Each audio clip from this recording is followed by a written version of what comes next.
¿cómo están? Estoy muy emocionada de que es martes de millones de preguntas y feliz porque hoy estamos en un gran lugar. Como pueden ver, tenemos un set súper diferente. Estamos súper agradecidas porque estamos en Hotel Grand María. Marité, ¿cómo estás?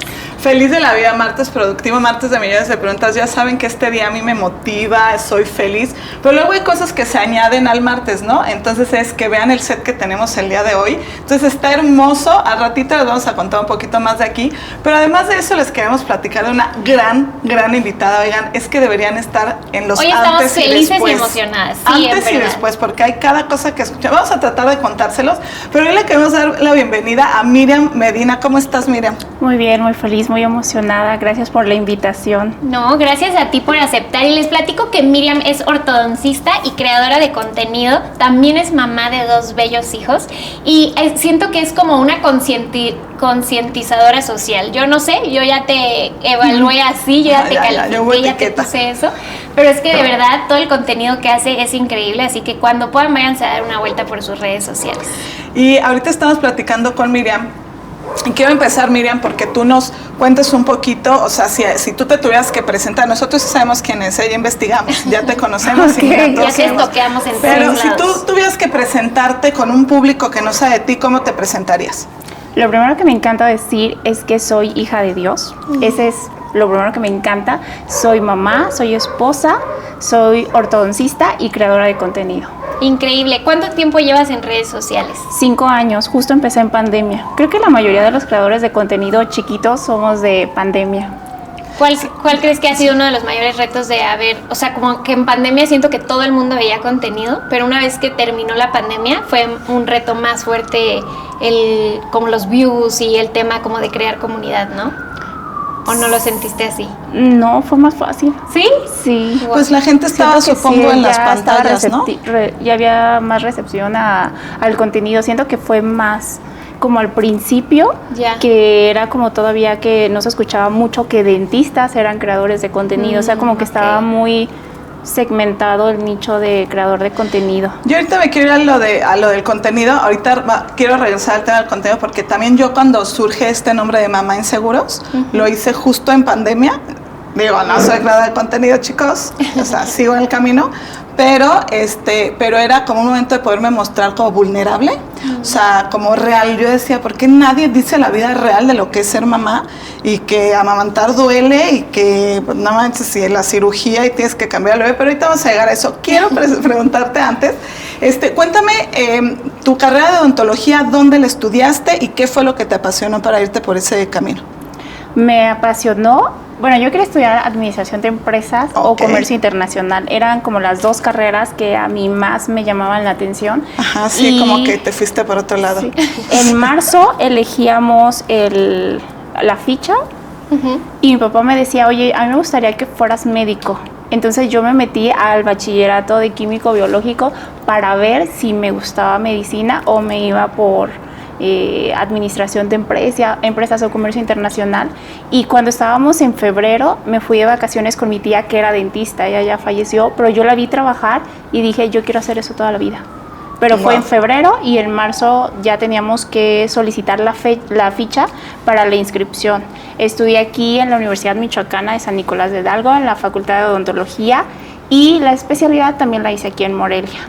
¿Y tu especialidad es? Ortodoncia. Ortodoncia. Brackets. Wow. Y oye, justo en la descripción que nos mandabas, dice como ayudar a las personas a recobrar su confianza al sonreír. ¿Tú qué importancia crees que tenga como en la autoestima de las personas su sonrisa? Demasiado. Yo lo veo en 2 áreas. Yo me dedico a ortodoncia 100% y actualmente estoy empezando a meterme en diseños de sonrisa o lo que muchas personas conocen como diseño de sonrisa, que son las carillas. Y me encanta cómo, por ejemplo, mis pacientes de ortodoncia llegan súper tímidos, que no les gusta hablar, no les gusta sonreír, y conforme van avanzando los meses, cómo empiezan a sonreír más, y eso me encanta, que no te lo da otra cosa que Qué tu increíble. sonrisa. Yo nunca tengo miedo de sonreír, pero cuando estoy con alguien que es dentista, te juro hasta hablo así como que cierro la boca porque No me vaya a da decir, pena, no vaya a me ver. me va a diagnosticar desde O ahí. como con alguien que es psicólogo que dices, ay, no voy a decir nada porque seguro me está, Me va a analizar. me está analizando y va a decir, oye, tengo un tema, fíjate que desde hace tiempo, qué bueno que hoy estás aquí, porque en el tema de las carillas, yo no sé, no me he puesto, me encantaría porque veo que a algunas personas se les ve bien, porque hay otros que parece que traen como chiclets así y que les cambia la cara, la boca un montonal. Ahorita nos hablas de eso, pero tienes que desgastar todos los dientes, o sea, tienes que desgastar los dientes, o sea, que se queden casi como chiquitos para ponerlas. No. ¿Cómo funciona? A mí me encanta darles un ejemplo muy práctico. Cuando vas a ponerte uñas, uñas acrílicas, te tienen que pulir tu diente. De hecho, hasta hasta cuando te pones gel, te pulen tu diente para que pueda adherirse el material y también que no ocupe un espacio de más esa uña y que se vea lo más natural posible. Lo mismo es en las carillas. Obviamente hay dentistas que sí hacen un desgaste total, pero esa es una corona dental. La carilla solamente es como una preparación para que pueda entrar, para que no se vea sobrada, para que se pueda ver lo más natural posible. Y justo en los diseños de sonrisa vemos varios dentistas que decidimos irnos por una línea más natural, que sí se vean tus dientes más grandes, que se vea una forma definida, que se vean más y se les vean así, derechitos. O sea, que ves y no puedes dejar de ver. 100%, sino algo natural. Oye, y algo que yo me acabo de enterar y me impactó porque como que nadie te lo dice, es que no duran para siempre, ¿no? O sea, como que en algún momento las tienes como que retocar o algo así. En realidad todos los tratamientos, por ejemplo, las resinas tienen un tiempo de vida de 5 a 8 años y no te lo dicen. No, y todo o sea, el mundo tú crees que es toda la vida. Pero las carillas hay de dos tipos, las de resina que te duran de 5 a 8 años, pero las de porcelana tienen un tiempo de vida entre 18 a 20 años. Entonces es un tiempo muy largo que sí vale la pena la inversión. Y ya después de esos años te vuelves a hacer todo el tratamiento como tal, o sea, como volver a empezar. Quitarlas y generalmente lo que se hace es, se las ponen por ejemplo entre los 20 y los 30 años y las estamos cambiando entre los 45 o 50 años y generalmente lo que hacen es porque quieren un tono más natural. Porque entre los 20 y los 30 eligen un tono muy blanco ya lo y ya bajar. Después ya no se ve. Oye, pues natural. sí, yo que tengo 42 y quiero ponérmelo, pues ahí a los 80 me los quiero estar cambiando, ¿no? Claro, ya me puedes decir si te los cambias toda o solo te las viejita quitas, o ya. ¿no? También. Ya me pongo una así completa. Ay, oye, claro que no. yo siempre me molesto. Bueno, oigan, yo sí quiero pasar a un tema como un poco más profundo. Yo sé que de este tema hay un montón de ortodoncia y así, pero pueden ir a sus redes y saber un poco más de eso. Pero hace poco compartiste tu testimonio de fe y de haber superado el cáncer. A mí me gustaría entrar un poquito ahí. ¿Cómo fue para ti este primer contacto con el diagnóstico? Ay, horrible. Fue horrible esa primera.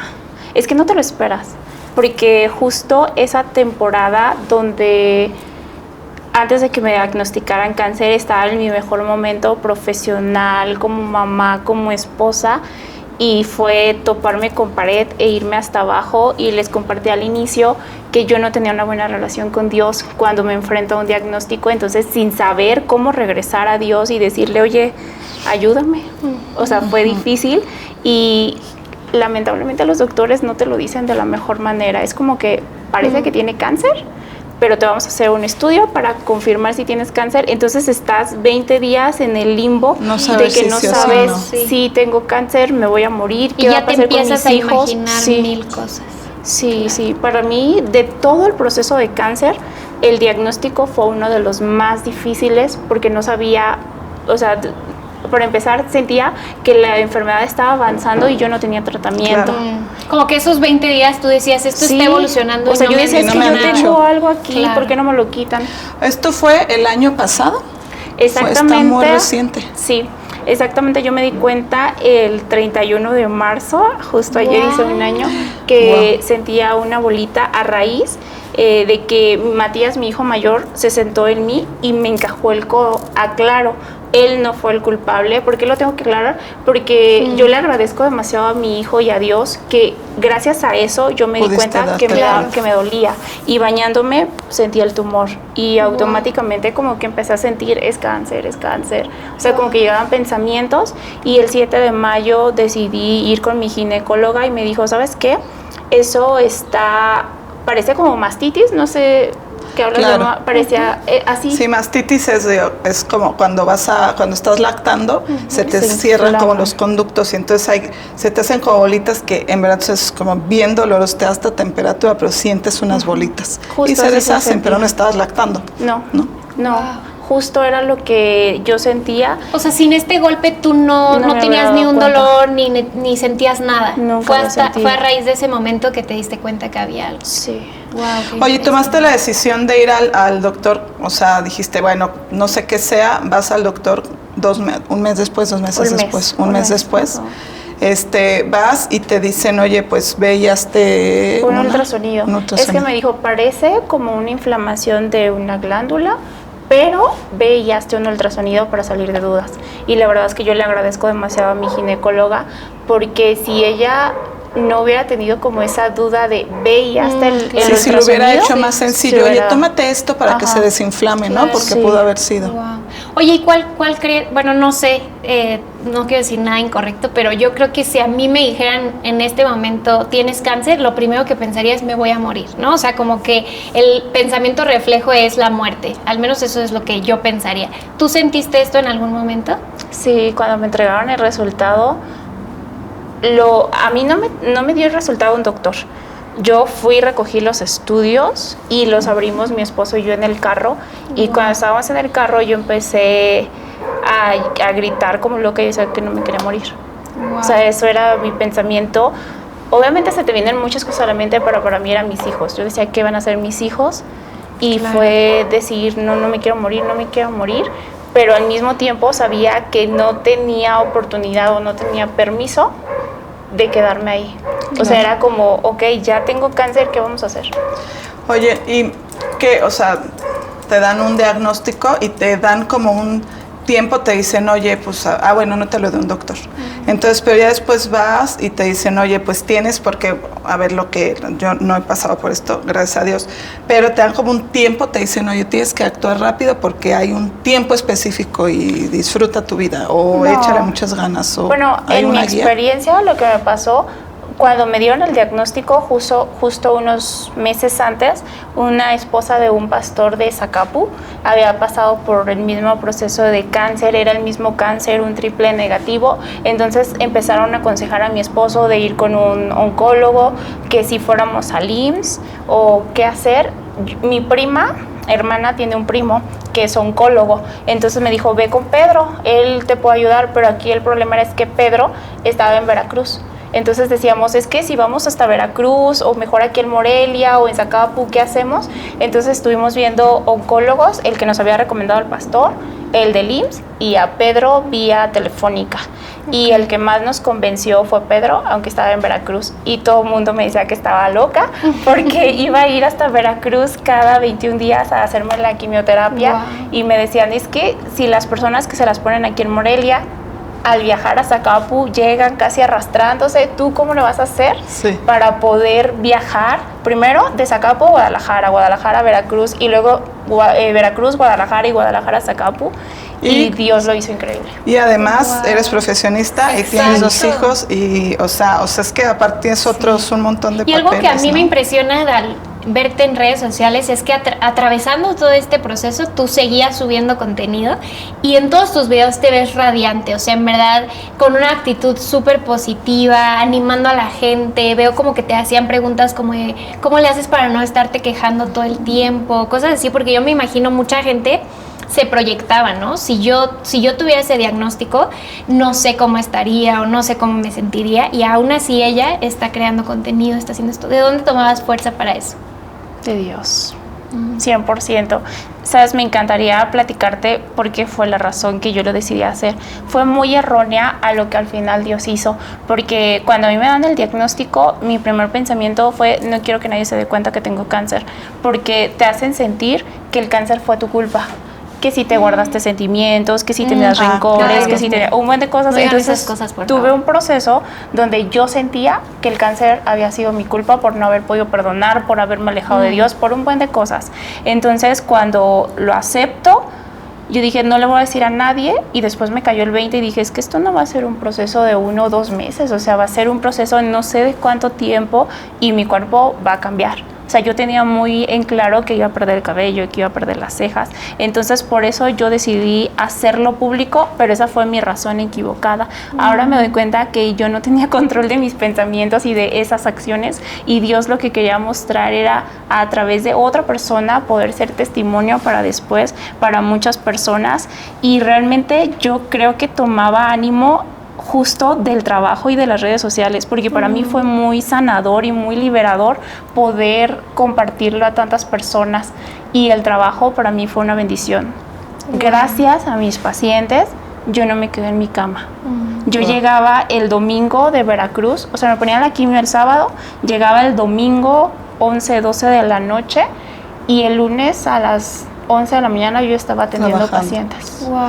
Sí, lo veo también en tus redes, que decía que el mantener una actitud positiva, o sea, el tener una buena actitud, no necesariamente solo positivo, porque este positivismo tóxico que no es real, ¿no? Justo. Pero esta actitud te hizo salir adelante y hacerlo bien. A mí algo que en verdad yo valoro y algo que me gusta mucho, yo creo que la vida real es más bonita, eso siempre lo digo, la vida real es más bonita porque es real, porque el otro en algún momento se va a caer. Entonces esta parte de poder ser vulnerable en un lugar que son las redes sociales, donde la mayoría, no todo por supuesto, la mayoría es un poquito una pantalla, un positivismo tóxico, uno si decretas, si brincas 3 veces, todo funciona. Sí. Los 3 tips para salvarte de una gripa mañana, o sea, no me gusta, me parece que es, y las personas que lo consumen, y es irreal.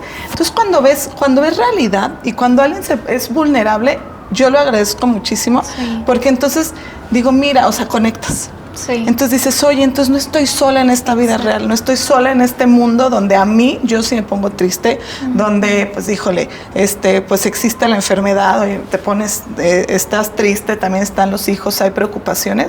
Y creo que esta parte de cuando lo vi contigo, de ser así de vulnerable, me pareció, creo que es una actitud muy valiente. Sí, muy valiente.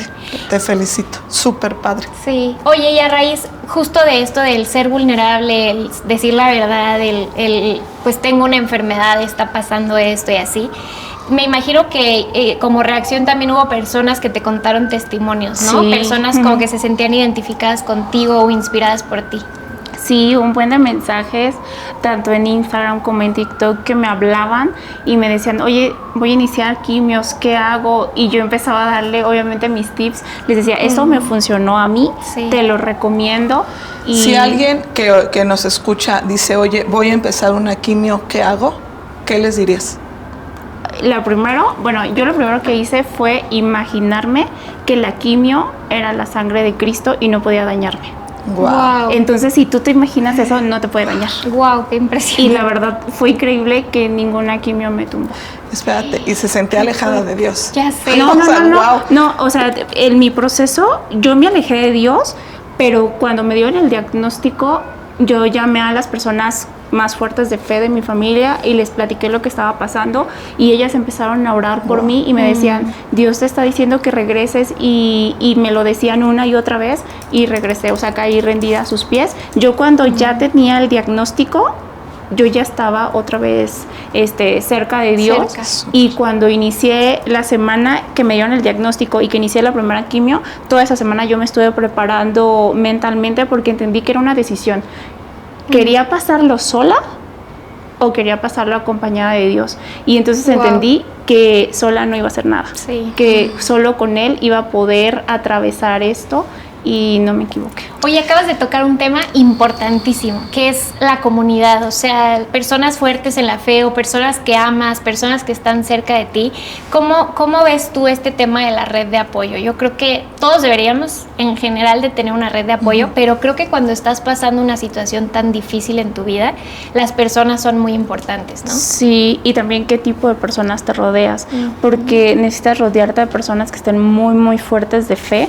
Creo que eso fue una de las razones por las cuales también Dios me mandó a Veracruz. En Veracruz vive una familia, es mi tío hermano de mi mamá y su esposa, que estaban muy, muy fuertes en fe. Entonces llegar a una familia que oraban por ti antes de entrar a quimioterapia, durante quimioterapia, saliendo de quimioterapia y al día siguiente, entonces te fortalecías. Es muy importante que no te relaciones. Sé que muchas veces es difícil por la familia, pero que no te relaciones con personas negativas. Sí, o que estén todo el tiempo pobrecita, o diciéndote cosas como negativas, metiéndote y miedo. Es que hay tantas personas que dicen tantos comentarios tan inoportunos como... Exacto, hay unos comentarios que vi que subías, pero no los puedes comentar porque también muchas veces, como ahorita dice Jimmy, híjole, no sé si estoy diciendo correctamente o no, pero hay algunos comentarios que dices, esto por favor nunca lo digan, como que... O sea, pues, ¿te ves?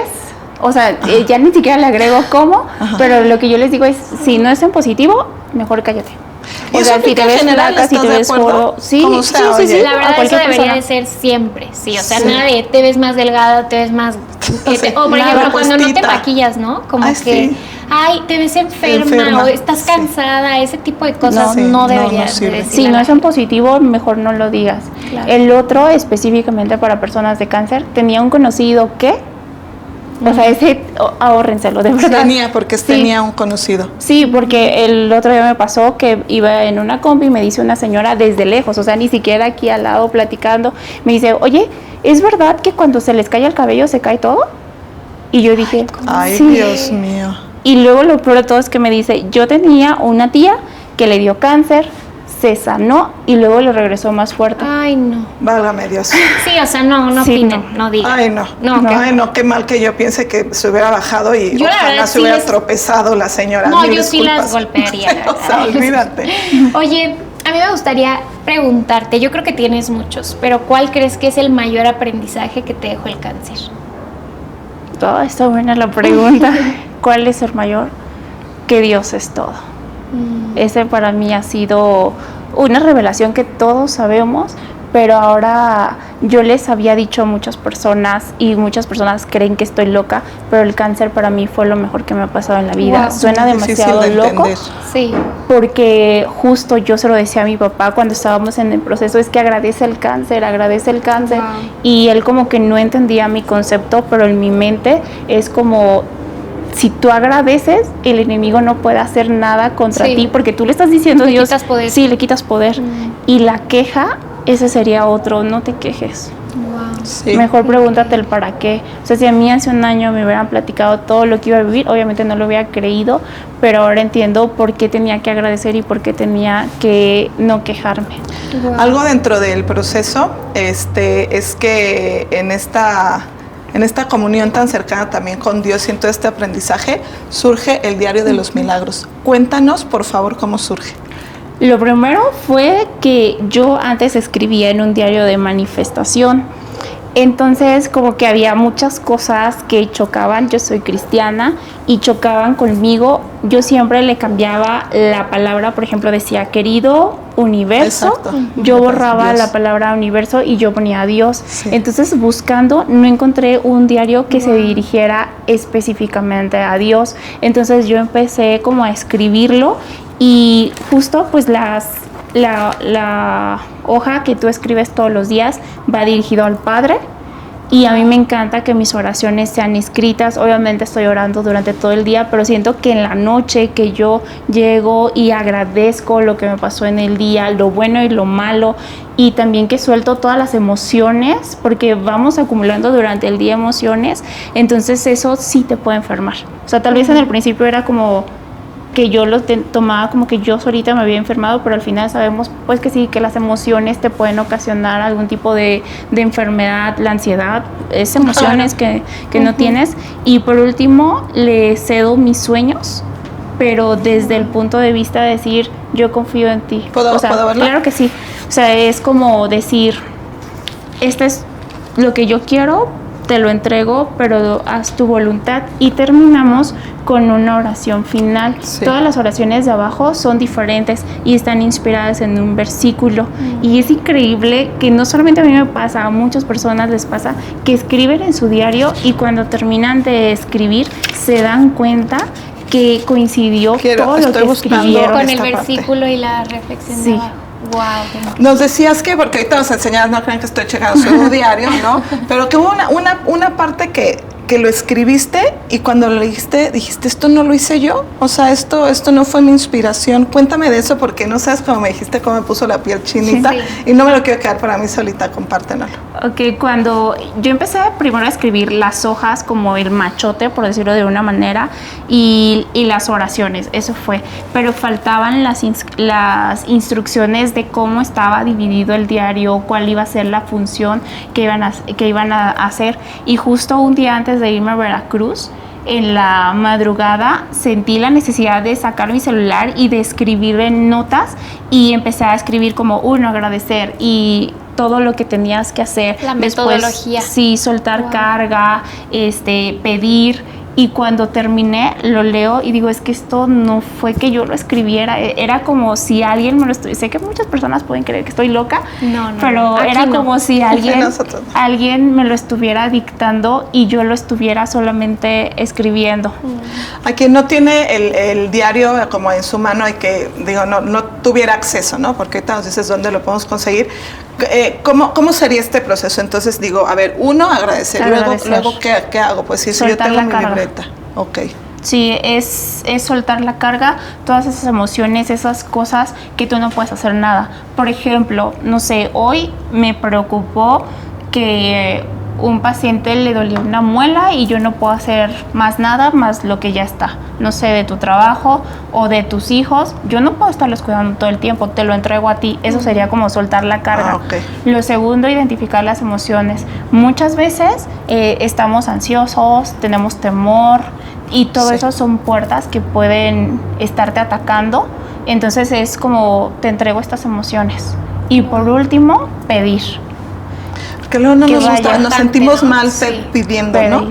sí. Sí, entonces, y pedir. No, y aparte ok, ¿cómo vemos se a un pide? Dios como una máquina expendedora de milagros o cosas, ¿no? O sea, como que tu oración ya es, Dios, dame esto y esto y esto, y también quiero esto y esto y esto y esto, ¿no? Pero justo por eso cuando empezamos tienes- agradeciendo. Claro, cuando tienes todo esto y cuando tienes un plan de oración y el decir justo voy a agradecer, ahora voy a soltar Y esto a mí en me tus da, manos.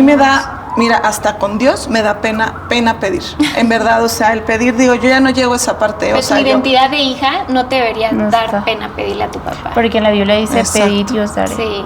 Entonces Ajá. tienes toda, Por tienes eso la necesito. posibilidad de, sí, como de que digo, a ver, hacerlo. no solo agradecer, y entonces la verdad es que luego me meto en un tema, no, a ver, Marita, a ver, hay personas que no tienen esto, entonces a ver, busca lo que hay que agradecer, y me quedo en agradecer, fíjate, hasta a mis hijos yo les enseño, digo, siempre se sigue aprendiendo, ¿no? Pero a mis hijos les enseño en la oración de la noche, es de qué vamos a dar gracias hoy, mi amor, ¿no? De qué vamos a dar gracias, y me quedo en el agradecer, se quede pensando, pero está padrísimo también, como quitar esta parte de decir, oye, Sí. pide, Claro. De pide. las cosas que más me encantó, bueno, dice, pedir, aunque Dios ya sabe lo que anhelas, cuál es tu mayor sueño, cuáles son tus peticiones que tienes, le encanta que lo hagas parte de tu vida y le platiques y le pongas en tus manos sus sueños. Él sabe lo que es mejor para ti y cuáles te llevarán a cumplir tu propósito en la vida. Muchas veces dices sí inmediatamente a un sueño que sabe que va enfocado con tu propósito. Algunas veces es sí, pero espera, tengo que trabajar con tu carácter. Y algunas veces es un no inmediato porque sabe que no está alineado a ti. Eso a mí me dio mucha paz de decir, yo quiero esto, pero confío en ti. Wow. Miriam, platícanos dónde lo podemos encontrar, dónde lo podemos comprar. En mis redes sociales, generalmente donde más se puede el contacto es en Instagram, DRA. Bueno, creo que lo van a poner, Sí. Miriam Medina. ¿Y tú no lo mandas? O sea, ¿lo mandas por paquetería o nos quedamos de ver? Antes de que cerremos, quiero tocar un punto importante que es el tema sobre el autismo. Sí. Mañana es El día de la concientización. Día de la concientización. ¿Qué tiene y cómo entra el autismo en tu vida?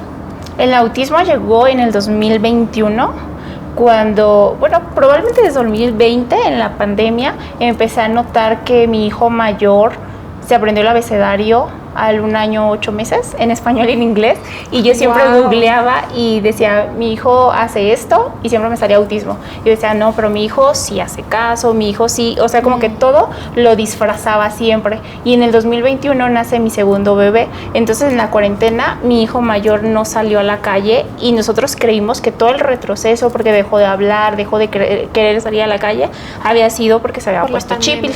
No, porque había nacido su hermano y se quedó encerrado, y entonces creímos que fue por eso. Pero justo una pediatra lo vio que no hablaba, que no veía los ojos, que decía el Matías y no volteaba. Entonces luego nos dijo, ¿sabes qué? Hay que empezar a hacer pruebas. Lo llevé con una pediatra que tiene una alta especialidad en desarrollo infantil y sí, al hacer las pruebas nos dimos cuenta que Matías tiene autismo grado 1, tiene altas capacidades, tenemos una vida con limitantes porque no le gusta socializar. Autismo grado 1 es ¿cuántos grados de autismo hay? O sea, que es como un espectro, sí, ¿no? Sí, justo. Actualmente se clasifica de espectro autista, que es puede tener muy pocas cosas, pero muchas de otras, y no todos los niños son iguales. A eso se refiere el espectro. Entonces, Matías, su mayor dificultad es la comunicación.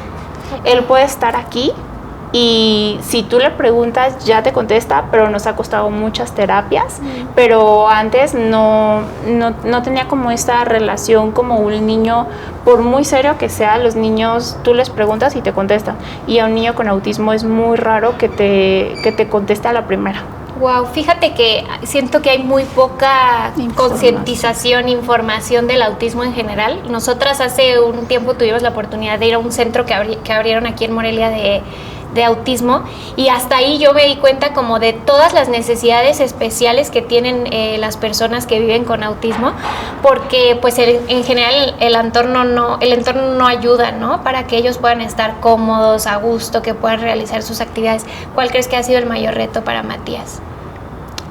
Para Matías, siento que sí es como que la gente lo entienda, porque si tú lo ves, físicamente no tiene ningún rasgo, a diferencia del síndrome de Down. Tú ves a un niño con síndrome de Down y tienes empatía inmediatamente, porque sabes que hay algo diferente en él. Sí. Exacto. Y en cambio con los niños con autismo es como, yo lo veo normal.